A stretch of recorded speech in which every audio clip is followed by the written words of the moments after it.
Okay, so after 2 weeks of wrist time, it's about time that we do the full review of the Maurice Lacroix Aikon Club Japan. So I'm gonna break down this video into a couple of parts. First with a brief history, then with the specs, pros, cons, and my final thoughts. And if you haven't watched the unboxing video, there I covered all the inclusions of this purchase. So I won't be including that anymore in this video. But before we do start, a customary wrist check. Today I'm still wearing my Omega Seamaster GMT 2538 reference. So Maurice Lacroix is actually part of an older group called Desco, and in 1946 Desco was actually trading such luxury brands like Audemars Piguet, Jaeger-LeCoultre, and Oyer. And in the 60s they purchased their own assembly plant and started making watches for other Swiss companies. In 1975 they finally decided that they're just going to do their own brand, and they gave birth to that name, Maurice Lacroix. In the 80s, they stopped producing watches for other companies and focused solely on their own company, and actually purchased a case manufacturer. So at that time, they were one of the few brands that can actually make their own cases in-house. And in the 90s, they were so successful with their Masterpiece line. Aside from the Masterpiece line, there was another line or model called the Calypso, which was highly successful as well. And this is where the Aikon is based on. So as you guys would see in the picture, the 6 claws, that would be the DNA of the Aikon from the Calypso line. And in 2000s, we now see, and up until the present, we now see the Aikon reimagined from that Calypso back in the 90s. So a couple of measurements here and there. So if I measure it here from the lowercase, it's going to be a 41.5. But with this bezel, if I measure the bezel alone, it's going to be a 40. So I know it says 42, but in actual measurements, it doesn't wear that big. So that's one thing to consider already. Now, the thickness would be actually 10.5 up until the bezel here. But if you actually measure with a claw, it's going to be 10.8. So regardless, it's a very thin watch for a 200 meter water resistance. And the crown, which is signed, which is beautifully signed as well, is a bit chunky, which is nice because it's very grippy. Measures at 6.7. And the rubber strap, which I installed, I haven't worn this on the bracelet because I don't know how to size it because it's not screwed in. The bracelet measures here, I know it's like not lug to lug, but it starts with a 24 mil and then tapers down to 20, where the buckle is like a 25. We have a royal blue dial with a very subtle sunburst to electric blue. The hands and markers are rhodium applied, and as you guys would see from this configuration, this is a no date. So I really do enjoy that nice symmetry over there. Now, as for the date function, the movement is an SW200, but as you guys would see here, I'll unscrew the crown.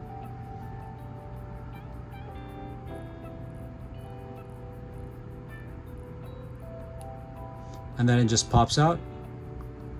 Second is still running. That's the winding position. And then if I just pop it again, hacks the second hand, and then I can adjust the time. So there is no phantom date in this, which is actually fantastic, because I hate the fact that some companies are so lazy to actually just order a no date movement. So speaking of the movement, we have a SW200, but this is a notch better because they went with a Labrador grade. So a Labrador grade was adjusted into 3 positions before it was cased. The rotor is signed as well, custom rotor, perlage, and then rhodium plated as well. So at the display case back, you'd see the usual literature, Aikon, stainless steel, limited edition of 250, but the downside would be it's not even numbered. And then of course the reference number and Swiss made.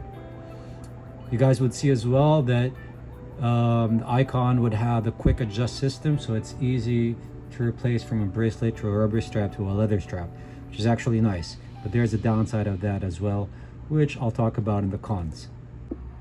6.5-inch wrist roll for preference.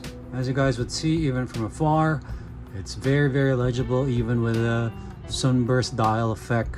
The flat sapphire with an AR coating underneath does a very good job even in daylight, and I'm very pleased. So even with a wear of it as well, even at 42, fits me perfectly because I have a flat wrist. So it really depends on the wrist shape rather than the size, but it goes well, especially with a rubber strap.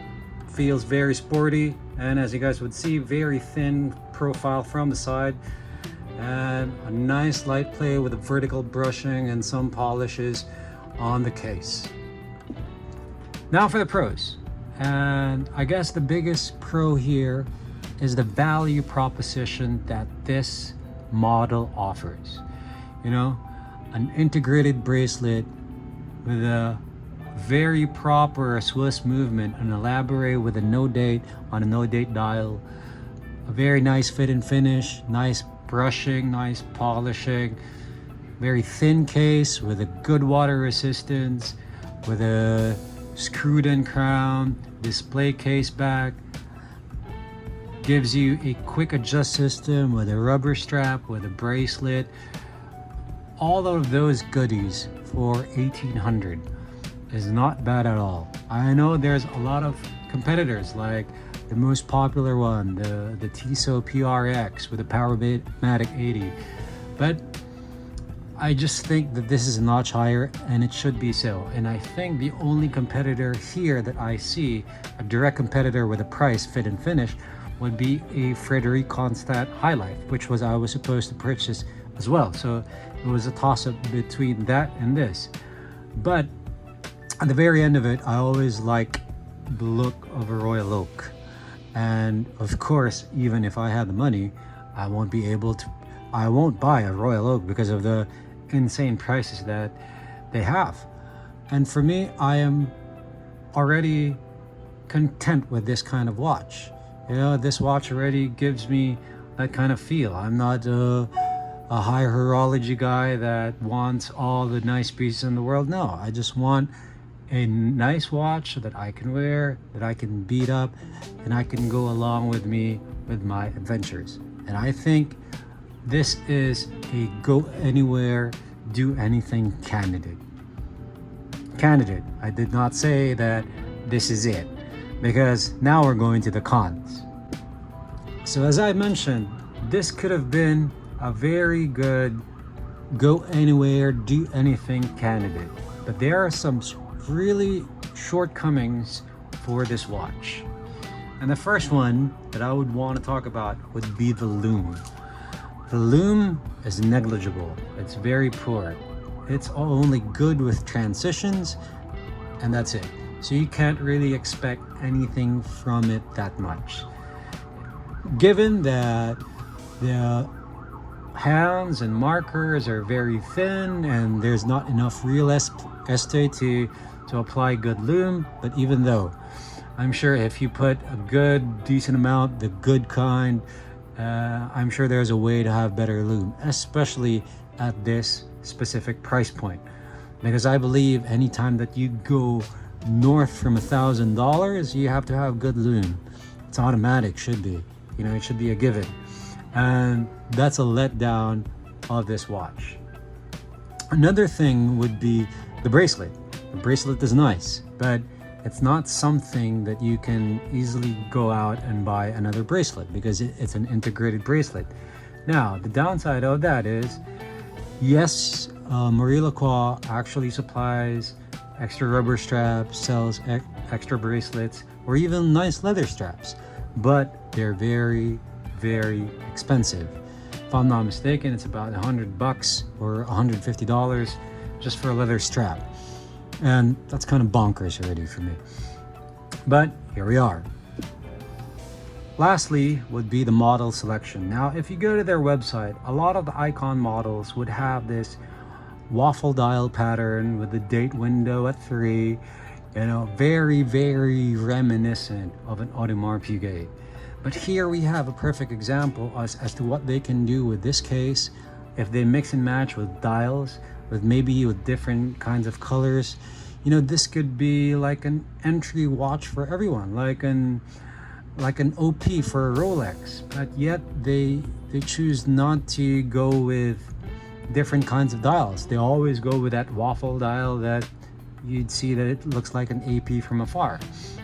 Now, again, this is a very limited edition, but when can we see new models coming out with different kinds of dials? So I think that's a big con for me, because, you know, not everybody enjoys that kind of waffle dial like with an Audemars Piguet. So again, that's another con, but maybe I'm nitpicking on that because I would want to have options for this model with a known date configuration, like maybe like a black glossy dial would be a very good everyday watch. So final thoughts for the Aikon Club Japan. I just think the pros would always outweigh the cons in this case. You know, it's a very versatile watch.